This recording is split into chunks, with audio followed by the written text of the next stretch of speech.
Les mystères de Varsovie. À l'aube d'une journée brumeuse, la ville de Varsovie, avec ses ruelles pavées et ses bâtiments historiques, se réveillait lentement. Les premières lueurs du soleil perçaient à travers les nuages épais, illuminant les façades des maisons en briques rouges et les toits en ardoise. Les passants, emmitouflés dans leurs manteaux d'hiver, se déplaçaient avec une rapidité silencieuse, leur souffle se mêlant à la brume matinale. C'était une époque de bouleversement politique en Europe, et Varsovie, capitale de la Pologne, était un centre névralgique de tension et d'espoir.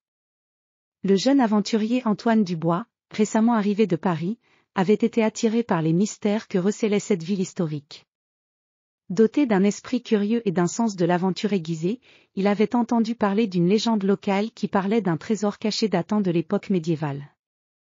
Antoine se trouvait maintenant sur la place du château, un lieu emblématique bordé de bâtiments anciens et de statues majestueuses. Le château royal, avec ses tours imposantes et ses murs épais, dominait la place, offrant un contraste frappant avec les bâtiments plus modernes qui l'entouraient. Antoine s'avança vers le château, ses pas résonnant sur les pavés glacés. Il était déterminé à percer le secret de cette légende. Il entra dans le château, où il fut accueilli par une atmosphère empreinte de mystère et de grandeur. Les murs étaient ornés de tapisseries richement décorées et de portraits de rois et de reines. Les lampes à huile diffusaient une lumière tamisée qui dansait sur les murs, créant des ombres mystérieuses. Antoine se dirigea vers les archives, une pièce secrète remplie de vieux documents et de cartes anciennes.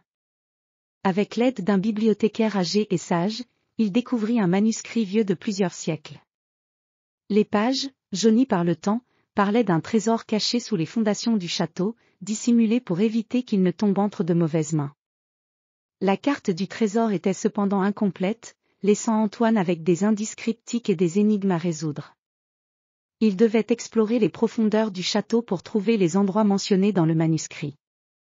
Son aventure le mena à travers des passages secrets et des salles oubliées, chaque découverte le rapprochant un peu plus du trésor légendaire.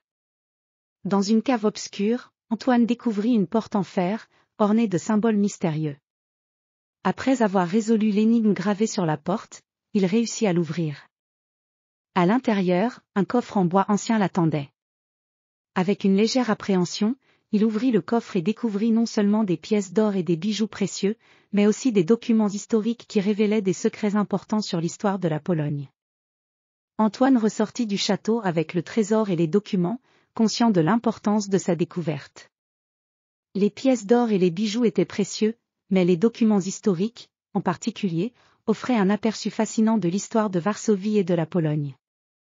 Son aventure avait non seulement résolu un mystère ancien, mais elle avait aussi contribué à la préservation de l'histoire.